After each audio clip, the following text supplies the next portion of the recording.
मोदी जी आई है, योगी जी आई है, स्वागत करे श्री राम के।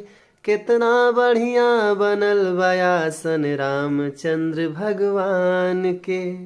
मोदी जी आई है, योगी जी आई है, स्वागत करे श्री राम के। अरे कितना बढ़िया बनल बयासन रामचंद्र भगवान के। झालर लगा के दीप जला के, झालर लगा के फूल बिछा के, हरे चमकाई द नगरिया के। मेरे राम जी, हो मेरे राम जी, हो मेरे राम जी आने वाले हैं, हाँ नई की मंदिरिया में। मेरे राम जी आने वाले हैं अब नई की मंदिरिया में। स्वागत में भाई